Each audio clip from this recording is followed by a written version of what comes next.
ವಿಶೇಷ ಕಾರ್ಯಕ್ರಮಕ್ಕೆ ಮತ್ತೊಮ್ಮೆ ಸ್ವಾಗತ. ಅಡ್ವಾಣಿಯವರ ವಿಚಾರ ಕೇಳೋದಕ್ಕಿಂತ ಪೂರ್ವದಲ್ಲಿ ತಾವು ಮುಖ್ಯಮಂತ್ರಿ ಆದಾಗ ಒಂದು ನಿರ್ಧಾರ ಕೈಗೊಂಡ್ರಿ. ಉಪಲೋಕಾಯುಕ್ತರಾಗಿ ಚಂದ್ರಶೇಖರ ಅಯ್ಯನವರನ್ನ ತಾವು ನೇಮಕ ಮಾಡಿದಿರಿ. ಯಾಕೆ ಮಾಡಿದಿರಿ ಅವರನ್ನ? ಪ್ರಾಯಶಃ ನಿಮಗೆ ಗೊತ್ತಿರಬೇಕು. ಇದಕ್ಕೆ ಕಾರಣ ದೇವೇಗೌಡರ ಅಣತಿಯಂತೆ ನೀವು ಅದನ್ನು ಮಾಡಿದಿರಿ ಅನ್ನುವ ಚರ್ಚೆ ಇತ್ತು. ಇಲ್ಲ ಸರಿ, ನೀವು ಹೇಳಂತ ಸರಿ ಇದೆ. ಈ ಆರೋಪಗಳನ್ನು ನಾನು ಕೇಳಿದ್ದೀನಿ ಸರ್. ಗುಜರಾತ್ನಲ್ಲಿ ಲೋಕಾಯುಕ್ತರ ನೇಮಕಾತಿ ಹೆಂಗಾಯಿತು ಅಂತ ನಿಮ್ಗೆ ಗೊತ್ತಾಯಿತು. ಗುಜರಾತ್ನ ಆ್ಯಕ್ಟಿಗೂ ನಮ್ಮ ಆ್ಯಕ್ಟಿಗೂ ಸ್ವಲ್ಪ ವ್ಯತ್ಯಾಸ ಇದೆಯಿಲ್ಲ ಅಂತ ನಾನು ಹೇಳೋದಿಲ್ಲ, ಅದನ್ನು ಚರ್ಚೆ ಮಾಡೋದಿಲ್ಲ. ಗುಜರಾತ್ನಲ್ಲಿ ನೇರವಾಗಿ ರಾಜ್ಯಪಾಲರು ನೇಮಕ ಮಾಡಿಬಿಟ್ರು. ಇಂಥ ಸಂದರ್ಭದಲ್ಲಿ ಇಲ್ಲಿ ಕೂಡ ಒಂದು ವಿದ್ಯಮಾನಗಳು ತಕ್ಷಣವಾಗಿ ಅವರು ಲೋಕಾಯುಕ್ತರದ್ದು ಹಿಂಗಾದ ಮೇಲೆ ಉಪಲೋಕಾಯುಕ್ತರನ್ನ ನೇಮಕ ಮಾಡ್ತಾರೆ, ಖಾಲಿ ಇದೆ ಅಂತ ಹೇಳುವಂಥದ್ದು ಸಂಗತಿ ಇತ್ತು. ಆಗಾಗಲೇ ಪ್ರಕ್ರಿಯೆ ಅರ್ಧಾಂಶ ಮುಗಿದಿತ್ತು. ಹಿಂದೆ ಆ ಹೆಸರುಗಳು ತರಿಸುವಂಥದ್ದು ಬಾಕಿ ಇದೆಲ್ಲ ಹಿಂದಿನ ದಿನಗಳಲ್ಲಿ ಉಪಲೋಕಾಯುಕ್ತ ಚಂದ್ರಶೇಖರರ ಹೆಸರುಗಳನ್ನು ಪಟ್ಟಿಯಲ್ಲಿ ಬಂದಿತ್ತು. ಸ್ಪೀಕರು ಮತ್ತು ನಮ್ಮ ಚೇರ್ಮನ್ರು ಚಂದ್ರಶೇಖರರ ಹೆಸರನ್ನು ಕಳಿಸಿದರು. ನಾವು ಕೂಡ ಹಿಂದಿನ ಆ ಫೈಲ್ಗಳನ್ನೆಲ್ಲ ನೋಡಿದಾಗ ಚಂದ್ರಶೇಖರರ ಹೆಸರೇ ಇತ್ತದಲ್ಲಿ. ಇದಕ್ಕೆ ಬೇಕಾಗಿ ನೇರವಾಗಿ ಅದನ್ನು ನಾನು ಕಳಿಸಿಕೊಟ್ಟದ್ದು ನಿಜ ಅಲ್ಲ. ಪ್ರಪೋಸಲ್ ಬೇರೆ ಬೇರೆ ಹೆಸರುಗಳಿರುತ್ತೆ, ಆದರೆ ಉಳಿದವರನ್ನ ಬಿಟ್ಟು ತಾವು ಇವ್ರನ್ನ ಯಾಕೆ ಮಾಡಿದ್ರಿ? ಅಲ್ಲ, ಬೇರೆಯವರ ಹೆಸರೇ ಇಲ್ಲ. ಈಗ ಬಂದಿರುವಂಥದ್ರಲ್ಲಿ ನಾವು ಸ್ಪೀಕರು ಒಟ್ಟು 6 ಜನರಲ್ಲಿ 3 ಜನರಿಗೆ ಮೆಜಾರಿಟಿ ಬರ್ತದೆ. ಸ್ಪೀಕರು ಶಂಕರಮೂರ್ತಿಯವರು, ಮೇಲಿನ ಸಭಾಪತಿಯವರು, ಕೆಳಗಿನ ಬೋಪಾಯನವರು, ಇವರೆಲ್ಲರೂ ಇವರ ಹೆಸರನ್ನೇ ಕಳಿಸಿಕೊಟ್ಟಿದ್ರು. ನಾನು ಕೂಡ ಉಪಲೋಕಾಯುಕ್ತರು, ಇವರಿಗೆ ಭಾರಿ ಹೆಚ್ಚಿನ ಪವರ್ಗಳು ಕೂಡ ಬರೋದಿಲ್ಲ. ಉಪಲೋಕಾಯುಕ್ತರದ್ದು ಬಾಕಿಯವರ ಜೊತೆ ಹಿಂದಿನ ಕಡತಗಳನ್ನು ನೋಡಿದಾಗ ಇದೇ ಚಂದ್ರಶೇಖರರ ಹೆಸರು ಹಿಂದಿನ ಕಡತಗಳಲ್ಲಿತ್ತು. ಆಗ ನೇಮಕಾತಿ ಕಳಿಸ್ಕೊಟ್ಟಿರಲಿಲ್ಲ. ನಾನು ಇದನ್ನು ಕಳಿಸ್ಕೊಟ್ಟೆ. ನಿಜ, ಒಂದು ಇದರಲ್ಲಿ ತಪ್ಪಾಗಿದೆ, ನಾನು ಒಪ್ಕೊಳ್ತೀನಿ. ಯಾಕೆಂತ ಹೇಳಿದರೆ ನಾನು ಇದನ್ನು ಕೋರ್ ಕಮಿಟಿಗೆ ತಂದು ಕೋರ್ ಕಮಿಟಿಯ ಮುಂದೆ ಇಟ್ಟು ನಾನು ಮಾಡದಿರುವಂಥದ್ದು ನನ್ನದೊಂದು ತಪ್ಪಾಗಿದ್ದು. ನಾನು ಅದನ್ನು ಒಪ್ಕೊಂಡಿದ್ದೇನೆ. ನಾನೇ ಇದನ್ನು ಭಾರಿ ಇದರಿಂದಲ್ಲ. ಆದರೆ ಎಲ್ಲೋ ಒಂದು ಹಂತದಲ್ಲಿ ಇದಕ್ಕೆ ಬೇರೆಯೇ ತಿರುವುಗಳನ್ನು ಭಾರಿ ದಿನದ ನಂತರ ಕೊಡುವಂಥ ಒಂದು ಪ್ರಯತ್ನಗಳನ್ನು ನಮ್ಮವರೇ ಕೆಲವು ಜನ ಮಾಡಿರುವಂಥದ್ದು ಮನಸ್ಸಿಗೆ ನೋವಿದೆ. ಆದರೆ ನಾನು ಮಾಡಿದಂಥ ತಪ್ಪಾದ ಕಾರಣ ನಾನು ಅದನ್ನು ಕೋರ್ ಕಮಿಟಿಗೆ ತಂದು ಮಾಡ್ತಾಯಿದ್ರೆ ನಾನು ಈ ಅಪವಾದಕ್ಕೆ ಗುರಿ ಆಗ್ತಾ ಇರಲಿಲ್ಲ. ಇದೊಂದು ಆ ಭಾಗದಲ್ಲಿ ಆದಂಥ ತಪ್ಪು. ಇದನ್ನು ನನ್ನ ಕೇಂದ್ರದ ವರಿಷ್ಠರಿಗೆ ನಾನು ತಿಳಿಸಿದ್ದೇನೆ, ನನ್ನ ರಾಜ್ಯದ ಪ್ರಮುಖರಿಗೂ ಕೂಡ ನಾನು ತಿಳಿಸುವಂಥ ಪ್ರಯತ್ನಗಳನ್ನು ಮಾಡಿದ್ದೇನೆ. ಆದರೆ ಇದನ್ನು ಎಲ್ಲೋ ಲಿಂಕ್ ಹಾಕಿ ನಾನು ಇದನ್ನು ವೆರಿಫೈ ಮಾಡಿದ್ದೇನೆ. ಆಮೇಲೆ ಕೂಡ ವೆರಿಫೈ ಮಾಡಿದ್ದೇನೆ. ದೇವೇಗೌಡರಿಗೆ ಅವರಿಗೆ ಮಾತುಕತೆ ಇಲ್ಲ ಅಂತ ಹೇಳುವಂಥದ್ದನ್ನು ನಾನು ಆಮೇಲೆ ಕೂಡ ವೆರಿಫೈ ಮಾಡಿದ್ದೇನೆ ನನ್ನ ಇಂಟೆಲಿಜೆನ್ಸ್ನ ಮುಖಾಂತರ. ಆದರೆ ನನ್ನ ಮೇಲೆ ಭಾರಿ ದೊಡ್ಡ ಆರೋಪ ಬಂತು. ಈ ಆರೋಪವನ್ನು ತಡ್ಕೊಳ್ಳಿಕ್ಕೆ ನನಗೆ ಸಾಧ್ಯ ಆಗದಂಥ ರೀತಿಯಲ್ಲಿ ನಾನು ಇದ್ದದನ್ನು. ಸೊ ಯಡಿಯೂರಪ್ಪನವರ ವಿರುದ್ಧವಾದ ನಿರ್ಧಾರ ಇದರಲ್ಲಿ ಕೈಗೊಳ್ಳಿಲ್ಲ ನೀವು? 100ಕ್ಕೆ 100 ಯಡಿಯೂರಪ್ಪನ ವಿರುದ್ಧವಾದ ತೀರ್ಮಾನ ಅಲ್ಲ ಇದು. ತಾವು ಹೇಳಿದಿರಿ ನನಗೇನು ಅಧಿಕಾರ ತಲೆಗತ್ತಿರಲಿಲ್ಲ, ಅಧಿಕಾರದ ಅಹಂಕಾರನೂ ನನಗಿರಲಿಲ್ಲ, ಅದು ಉಳಿಸ್ಕೋಬೇಕು ಅನ್ನೋ ಹೋರಾಟನೂ ನಾವು ಮಾಡಲಿಲ್ಲ ಅಂತ. ಆದರೆ ತಾವು ಅಧಿಕಾರಕ್ಕೆ ಬಂದ ನಂತರ ಕೆಲವೇ ತಿಂಗಳಲ್ಲಿ ಪದೇ ಪದೇ ಅನೇಕ ಚುಚ್ಚು ಮಾತುಗಳನ್ನು ಸದಾನಂದ ಗೌಡರು ಹೇಳೋದು ಅದು ಯಡಿಯೂರಪ್ಪನ ಥ್ರೂವೇ ಆಗಿ ಇರ್ತಿತ್ತು. ತಮ್ಮ ಮಾತುಗಳೆಲ್ಲವೂ ಕೂಡ ಯಡಿಯೂರಪ್ಪ ಅವರಿಗೆ ಚುಚ್ಚೋದಕ್ಕೆ ಇದು ಹೇಳ್ತಾ ಇದ್ದೀರಿ ಅಂತ. ಅದಕ್ಕೆ ಮತ್ತೊಂದು ಉದಾಹರಣೆ ಕೊಡ್ತೀನಿ ನಾನು. ಅಂಬರೀಷ್ ಅವರ ಷಷ್ಠಬ್ದಿ ನಡೀತು 60ನೇ ವರ್ಷದ JP ನಗರದಲ್ಲಿ ಒಂದು ಚಿತ್ರ ಪ್ರದರ್ಶನ ಇತ್ತು. ಆ ಸಂದರ್ಭದಲ್ಲಿ ಕೂಡ ತಾವು ಮಾತಾಡ್ತೀನಿ, ಅಂಬರೀಷನ್ ಕುರಿತು ಹೇಳ್ತಾ ಇದ್ರಿ ತಾವು.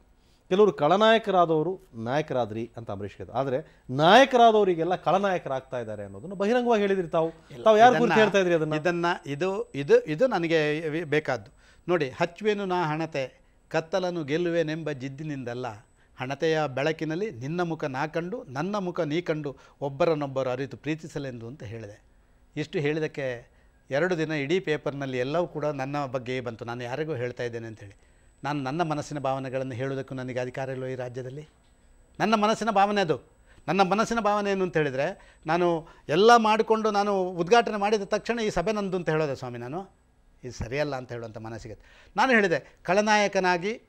ಖಳನಾಯಕನಾಗಿ ನಾಯಕರಾದರು. ಸತ್ಯ ಸಂಗತಿ ತಾನೇ ಇದು, ಜಾಗತಿಕ ಸತ್ಯ ತಾನೇ. ಈ ಜಾಗತಿಕ ಸತ್ಯವನ್ನು ನಾನು ಮಾತಾಡಬಾರ್ದಾ? ಆದರೆ ಎಷ್ಟೋ ಇವತ್ತು ನಾಯಕರುಗಳು ಫಸ್ಟಿಗೆ ಭಾರಿ ಹೈ ಲೆವೆಲ್ಗೆ ಹೋಗ್ತಾರೆ, ಆಮೇಲೆ ಅವರು ಖಳನಾಯಕರಾಗಿ ಆಗ್ತಾರೆ. ಇದನ್ನು ಯಾರಿಗೋ ಮ್ಯಾಚ್ ಮಾಡಿಕೊಂಡು, ಅಂದರೆ ಇವತ್ತಿನ ಪರಿಸ್ಥಿತಿ ಏನಾಗಿದೆ, ವಾಸ್ತವಿಕ ಪರಿಸ್ಥಿತಿಗಳು ಏನೂ ಬಾಯಿ ಬಿಡುವಂಗಿಲ್ಲ. ಬಾಯಿ ಬಿಟ್ಟರೆ ಅದಕ್ಕೆ ಇಂಟರ್ಪ್ರಿಟೇಷನ್ಗಳು ಬೇರೆ ಬೇರೆ ರೀತಿಯಲ್ಲಿ. ತಾವು ಹೇಳ್ತೀರಿ ತಮ್ಮ ಮನಸ್ಸಿನ ಭಾವನೆಗಳನ್ನು ನಾನು ಜನತೆ ಮುಂದೆ ಇಟ್ಟೆ ಅಂತ ಹೇಳಿ. ಹೌದು. ತಾವು ಈ ರೀತಿ ಹೇಳಿದ ಪ್ರತಿ ಹೇಳಿಕೆಗಳ ಸಂದರ್ಭದಲ್ಲೂ ಕೂಡ ಅದಕ್ಕೊಂದು ರಿಯಾಕ್ಷನ್ ಬರ್ತಿತ್ತು. ಯಾರಿಂದ? ರೇಣುಕಾಚಾರ್ಯ ಅವರು ಉತ್ತರ ಕೊಡ್ತಿದ್ರು ಅದಕ್ಕೆ ನಾನು. ಹಾಗಾದ್ರೆ ಅದು ಅವ್ರು ರೇಣುಕಾಚಾರ್ಯ ಖುದ್ದಾಗಿ ಕೊಡ್ತಿದ್ರಲ್ಲ, ಅಥವಾ ಅವ್ರಿಗೆ ಅರ್ಥ ಆಗ್ತಿಲ್ವಾ? ಸರ್, BP ಹರೀಶ್ ಉತ್ತರ ಕೊಡ್ತಾ ಇದ್ರು, ಇದನ್ನೇನು ಯಡಿಯೂರಪ್ಪ ಮಾಡಿಸ್ತಾ ಇದ್ರು, ಅವರಾಗಿ ಹೇಳ್ತಿದ್ರು. ಹಮಿದ್ರೆ ಅವರು ಉತ್ತರ ಕೊಟ್ಟರು ಅಂತ ನಾಳೆ ಕ್ಲಾರಿಫೈ ಮಾಡಬೇಕು, ಹೋಗ್ಬೇಕು. ಅದಕ್ಕೆ ನನಗೆ ಬೇರೆ ಕೆಲಸ ಇಲ್ವಾ? ನನಗೆ ಬೇರೆ ಸಾವಿರಾರು ಕೆಲಸ ಇದೆ ಸ್ವಾಮಿ. ಒಬ್ಬರು ಏನಾದ್ರು ಹೇಳ್ತಾರೆ ಅಂತ ಹೇಳಿದ ತಕ್ಷಣ ನಾನು ಅದಕ್ಕೆ ಉತ್ತರ, ಮತ್ತೆ ಅದನ್ನು ಅವರೊಂದು ಕ್ಲಾರಿಫಿಕೇಶನ್ ಉತ್ತರ, ಇದು ಮಾಡಬಾರ್ದು. ಯಾರಾದ್ರೊಬ್ಬ ಮುಖ್ಯಮಂತ್ರಿ, ಯಾರಾದ್ರೊಬ್ಬರು ಮಂತ್ರಿ ಅವರು ಏನು ಮಾಡಬೇಕು ಅಂತ ಹೇಳಿದರೆ, ಇಂಥ ಸಂದರ್ಭಗಳಲ್ಲಿ ಅದನ್ನು ನೆಗ್ಲೆಕ್ಟ್ ಮಾಡಿ ಅವರು ಏನು ಕೆಲಸ ಉಂಟು ಅದನ್ನು ಮಾಡೋದನ್ನು ಹೋಗಬೇಕು. ಇಂಥದ್ದನ್ನೇ ಮಾಡಿಕೊಂಡು ಹೋಗುವಂಥ ಜನ ಏನು ಕೆಲಸ ಇಲ್ಲದವರು ಮಾಡ್ತಾರೆ. ಕೆಲಸ ಇದ್ದವರು ಇದನ್ನು ಮಾಡೋದಿಲ್ಲ. ನಾನು 5:15 ಗಂಟೆಗೆ ಬೆಳಿಗ್ಗೆ ಆಫೀಸಿಗೆ ಬರ್ತಿದ್ದೆ, ನಿಮ್ಗೆ ಗೊತ್ತಿರಲಿ. ರಾತ್ರಿ 12 ಗಂಟೆವರೆಗೆ ಆಫೀಸಿಗೆ ಇರ್ತಿದ್ದೆ. ನನಗೆ ಅಷ್ಟಾದರೂ ನನ್ನ ಕೆಲಸ ಮಾಡಲಿಕ್ಕೆ ಆಗ್ತಾ ಇರಲಿಲ್ಲ. ನೀವು ಹೇಳಿದಿರಿ, ನೀವು 19 ಇದನ್ನು ಖಾತೆಗಳನ್ನು ಹಿಡ್ಕೊಂಡಿದ್ದೀರಿ. 21 ಖಾತೆ, 80 ಇರಲಿಲ್ಲ. 21 ಖಾತೆಗಳನ್ನು ನಿರ್ವಹಣೆ ಮಾಡ್ತಾಯಿದ್ದೆ. ಆದರೆ ನನ್ನ ಖಾತೆ ಯಾವುದೇ ಒಂದು ಖಾತೆಯ ಕಡತಗಳು 7 ದಿವಸಕ್ಕಿಂತ ಜಾಸ್ತಿ ಉಳಿದಿಂತಿದ್ದರೆ ನೀವು ಹೇಳ್ದಂಗೆ ಕೇಳ್ತೀನಿ ಸರ್, ನಾನು ಅದನ್ನು ಮಾಡ್ತಿದ್ದೆ. ನಾನು ಆದ ಕಾರಣ ನನಗೆ ಬೇರೆ ಕೆಲಸ ಇತ್ತು. ಇಂಥ ಸಣ್ಣ ಪುಟ್ಟ ಸಂಗತಿಗಳಿಗೆ ಕಿವಿ ಕೊಡುವಂಥ ಕೆಲಸ ಕಾರ್ಯಗಳನ್ನು ಮಾಡಿ ಅದನ್ನು ಮಾಡುವಂಥದ್ದು ಅರ್ಥ. ನಿಮಗೆ ಗೊತ್ತಿದೆ, ಈ ಒಂದು ಮಾತು ಆಡಿದರೆ ಈ ಕಡೆಯಿಂದ ರಿಯಾಕ್ಷನ್ ಬರ್ತಿತ್ತು, ಇದಕ್ಕೆ ಆ ಕಡೆಯಿಂದ ಬಾಲಚಂದ್ರ ಜಾರಕಿಹೊಳಿ ಅಥವಾ ಆ ತಂಡದಿಂದ ಏನಾದರೂ ಒಂದು ಪ್ರತಿ ಹೇಳಿಕೆ ಬರ್ತಿತ್ತು. ಅಂದರೆ ಈ ಹೇಳಿಕೆ ಪ್ರತಿ ಹೇಳಿಕೆಗಳು ಎಲ್ಲಿ? ಆಡಳಿತ ಪಕ್ಷ ಮತ್ತು ವಿರೋಧ ಪಕ್ಷ ನೀವೇ ಆಗಿದ್ರಿ ಸರ್. ನಾವು ಎಲ್ಲ ಈ ಗೊಂದಲಕ್ಕೆ ಮೊನ್ನೆ ಎಲ್ಲ ಪತ್ರಿಕೆಗಳನ್ನು ನೋಡಿದ್ರಿ. ಯಡಿಯೂರಪ್ಪರು ಸಾಲ ಮನ್ನಾದ ಪರವಾಗಿ ಮಾತಾಡಿದರು. ಮರುದಿವಸ ಹೆಡ್ಲೈನ್ಸ್ ಏನು ಹೇಳಿ? ಯಾಕೆ ಇದನ್ನು ನಾವು ಮಾತಾಡೋದು? ಅದನ್ನು ಮಾತಾಡೋದ್ರಲ್ಲಿ ಏನು ಅರ್ಥ ಇಲ್ಲ ಅಂತ ತಿಳ್ಕೊಳ್ತೇನೆ ನಾನು. ಅಲ್ಲ, ಸದನದಲ್ಲೂ ಕೂಡ ಮೊನ್ನೆ ಜಗದೀಶ್ ಶೆಟ್ಟರು ಸದನದ ಮುಖ್ಯಮಂತ್ರಿ ಆಗಿದ್ದಾಗ ಕಳಕಪ್ಪ ಬಂಡಿ ಅವರ ವಿಚಾರಕ್ಕೆ ಸದಾ ಯಡಿಯೂರಪ್ಪನವರು ರೇಗಾಡಿದರು. ಮಂತ್ರಿಯ ವಿಚಾರದಲ್ಲಿ ತಾವು ಮುಖ್ಯಮಂತ್ರಿ ಆಗಿದ್ರೆ ಏನು ಮಾಡ್ತಿದ್ರಿ? ಯಾರು? ತಾವಿದ್ದಾಗ ಸದನದಲ್ಲಿ ಯಾವತ್ತೂ ಯಡಿಯೂರಪ್ಪ ಮಾತಾಡಲಿಲ್ಲ, ಇವತ್ತು ಜೋರಾಗಿ ಮಾತಾಡಿದ್ರು ಅವರು. ನಾನು ಇರ್ತಿದ್ರೆ ಅಂಥ ಶಬ್ದಗಳೇ ಬರ್ತಿರ್ಲಿಲ್ಲ, ನಾನೇ ಪರಿಹಾರ ಕೊಡ್ತಿದ್ದೆ ಅದಕ್ಕೆ. ಯಾರು? ನಾನೇ ಮುಖ್ಯಮಂತ್ರಿಯಾಗಿ ಕಳಕಪ್ಪ ಬಂಡಿ ಹೇಳಿದ್ದನ್ನು ಕ್ಲಾರಿಫಿಕೇಶನ್ ಮಾಡಿಬಿಡ್ತಿದ್ದೆ. ಅವಕಾಶ ಕೊಡ್ತಿರಲಿಲ್ಲ ಕಳಕಪ್ಪ ಬಂಡಿ ವಿರುದ್ಧ. ಬೇರೆ ನಮ್ಮೊಳಗೆ ಗೊಂದಲ ಆಗಲಿಕ್ಕೆ ಅವಕಾಶನ ಕೊಡ್ತಿರಲಿಲ್ಲ. ನಾನಿದ್ದಾಗ ಎಲ್ಲಿ ಗೊಂದಲ ಆಗಿದೆ 3 ಅಧಿವೇಶನದಲ್ಲಿ. ನೀವು ಎಲ್ಲ ಒಂದು ಕಡೆ ಇದೆಲ್ಲ ವಿಶ್ಲೇಷಣೆಯ ವಸ್ತುಗಳೇ ಅಲ್ಲ ಸರ್. ಯಾಕೆಂತ ಹೇಳಿದ್ರೆ ಇದೆಲ್ಲವೂ ಸಾರ್ವತ್ರಿಕ ಸಂದರ್ಭವನ್ನು ನಿಭಾಯಿಸುವುದರಲ್ಲಿ ಜಗದೀಶ್ ಶೆಟ್ಟರ್ ಹಾಗಾದ್ರೆ ನಾನು ಇನ್ನೊಬ್ಬನ ಬಗ್ಗೆ ಮಾತಾಡೋದಿಲ್ಲ. ನಾನು ಹೆಂಗೆ ಮಾಡ್ತಿದ್ದೆ ಅಂತ ನಾನು ಹೇಳ್ತೇನೆ. ಅದನ್ನು ಇಂಟರ್ಪ್ರಿಟ್ ಮಾಡ್ಬೋದು, ನೀವು ಚೆನ್ನಾಗಿ ಅವ್ರು ಮಾಡೋದಿಲ್ಲ ಅಂತ. ಇದಲ್ಲ, ಈ ಪ್ರತಿಯೊಂದು ಹೇಳಿಕೆಗೂ ಕೂಡ, ಪ್ರತಿಯೊಂದು ಶಬ್ದಕ್ಕೂ ಕೂಡ, ಪ್ರತಿಯೊಂದು ವಾಕ್ಯಕ್ಕೂ ಕೂಡ ಅದನ್ನು ಒಳ್ಳೆ ರೀತಿಯಲ್ಲಿ ಅರ್ಥ ಮಾಡಿಕೊಂಡ್ರೆ ಒಳ್ಳೇದಂತ ಆಗುತ್ತೆ. ಈಗ ರಾವಣನನ್ನು ಕೊಂದ ಅಂತ ಹೇಳ್ಬೋದು, ರಾಮನಿಂದ ಕೊಲ್ಲಲ್ಪಟ್ಟನು ಅಂತಲೂ ಹೇಳ್ಬೋದು. ಯಾವುದು ಹೆಂಗೆ ಹೇಳಬೇಕು ಅದು ಅವರವರಿಗೆ ಬಿಟ್ಟದ್ದು. ಅಲ್ಲ, ಇನ್ನೂ ಒಂದು ಅಂಶ ಅಲ್ಲಿ ಪ್ರಸ್ತಾಪ ಆಯಿತು. ಜಗದೀಶ್ ಶೆಟ್ಟರ್ ಬಂದ ನಂತರ ಬಜೆಟ್ ಇಂಪ್ಲಿಮೆಂಟೇಷನ್ ಚೆನ್ನಾಗಿ ಆಗ್ತಾ ಇದೆ. ಜಗದೀಶ್ ಶೆಟ್ಟರ್ ಬಂದ ನಂತರ ಯಡಿಯೂರಪ್ಪ ಅವರ ಅನೇಕ ಯೋಜನೆಗಳು ಈಗ ಕಾರ್ಯರೂಪಕ್ಕೆ ಮತ್ತೆ ಬರ್ತಾ ಇದೆ. ತಮ್ಮ ಅವಧಿಯಲ್ಲಿ ಅದು ಯಾವುದು ಗಣನೆ ಕೊಡಲಿಲ್ಲ, ಎಲ್ಲ ಸ್ಟ್ರಕ್ ಆಗಿ ಹೋಗಿತ್ತು ಅನ್ನೋ ಮಾತನ್ನು ಹೇಳಿದ್ದಾರೆ ಅವರು. ಸರ್, ನಾನು ಈಗಾಗಲೇ ನಿಮಗೆ 2-3 ಉದಾಹರಣೆ ಕೊಟ್ಟೆ. ನಾನು ನಿಮಗೆ ಒಂದು ದಿವಸ ಪೂರ್ತಿ ನನ್ನ ಬಜೆಟ್ನಲ್ಲಿ ಹೆಂಗೆ ಇಂಪ್ಲಿಮೆಂಟ್ ಮಾಡೋಕ್ಕೆ ಏನೆಲ್ಲ ಮಾಡಿದೆ. ಗೌರ್ಮೆಂಟ್ ಆರ್ಡರ್ಸ್ 1 ತಿಂಗಳಲ್ಲೇ ಆಗಿದೆ ಸರ್. 1 ಕೋಟಿಯ 2 ಲಕ್ಷದ ಬಜೆಟ್ ಇಂಪ್ಲಿಮೆಂಟೇಷನ್ನ ಗೌರ್ಮೆಂಟ್ ಆರ್ಡರ್ಸನ್ನು 1 ತಿಂಗಳಲ್ಲಿ ಇಂಪ್ಲಿಮೆಂಟ್ ಮಾಡಿಸಿದ್ದೀನಿ. ನಾನು ದಿನನಿತ್ಯ ಹೇಳ್ಕೊಂಡು ಬಂದ ಯಾವುದಾದ್ರು ಮಾಧ್ಯಮದ ಮನೆ ನೋಡ್ರಿ, ಅದು ನನ್ನ ಜವಾಬ್ದಾರಿ ಸ್ವಾಮಿ. ನನ್ನ ಹೆಂಡತಿಗೆ ನಾನು ಸೀರೆ ತಂದು ಕೊಡದೆ ಬೇರೆಯವ್ರು ತಂದು ಕೊಡಬೇಕಾ? ನಾನು ಮುಖ್ಯಮಂತ್ರಿಯಾಗಿ ನನ್ನ ಸರ್ಕಾರದ ಕೆಲಸ ನಾನು ಮಾಡೋದನ್ನು ನಾನು ಹೇಳಿಕೊಂಡು ತಿರುಗಬೇಕಾ? ಇದಲ್ಲ, ಇದು ಜವಾಬ್ದಾರಿ ಅಲ್ಲ. ನಾನು ಹೇಳ್ತೇನೆ, ನಾನು ಮುಖ್ಯಮಂತ್ರಿಯಾಗಿ ನನ್ನ ಕೆಲಸವನ್ನು ನಿಭಾಯಿಸಬೇಕು. ಆ ಕೆಲಸವನ್ನು ಜನ ನೋಡಬೇಕು ಹೊರತು ನಾನು ದಿನನಿತ್ಯ ಕೆಲವು ಸರ್ತಿ ಶಾಲ್ ತೆಗೆದು ಹೆಗಲಿಗೆ ಹಾಕೊಳ್ತಾರೆ ಹಿಂಗೆ ಅಂತೇಳಿ, ಅದೇನು ಅಂತ ಹೇಳಿದರೆ ಅದು ಒಂದು ಸ್ಟೈಲು ಅಂತೇಳಿ ಅದನ್ನು ಮಾಡುವಂಥದ್ದು ಆಗಬಾರ್ದು. ಜಗದೀಶ್ ಶೆಟ್ಟರ್ ನೋಡ್ರಿ ಏನು ಅನ್ನಿಸ್ತಾ ಇದೆ ನಿಮಗೆ?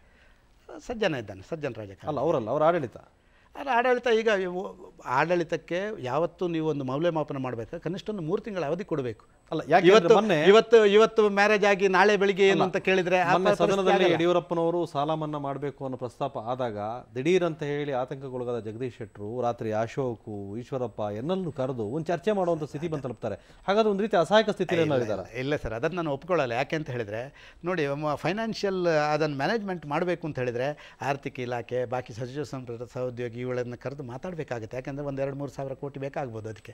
ಆದ ಕಾರಣ ಅದನ್ನೆಲ್ಲ ಅವ್ರು ಚರ್ಚೆ ಮಾಡಿರ್ಬೋದು. ನನಗೆ ಅದರ ಬಗ್ಗೆ ಪೂರ್ತಿ ಮಾಹಿತಿಗಳಿಲ್ಲ. ಆದ ಕಾರಣ ಅದನ್ನು ನಾನು ಜಗದೀಶ್ ಶೆಟ್ಟರು ಅದರಲ್ಲಿ ಏನು ಸಜ್ಜನರಿದ್ದಾರೆ. ನೀವು ನಿಕಟಪೂರ್ವ ಮುಖ್ಯಮಂತ್ರಿಗಳಾಗಿ ಬಂದ ಜಗದೀಶ್ ಶೆಟ್ಟರ್ ಏನು ಸಲಹೆ ಕೊಟ್ಟರೆ ನೀವು? ನಾನು ಅವರಲ್ಲಿ ಸುದೀರ್ಘವಾಗಿ ಮಾತಾಡಿದ್ದೀನಿ.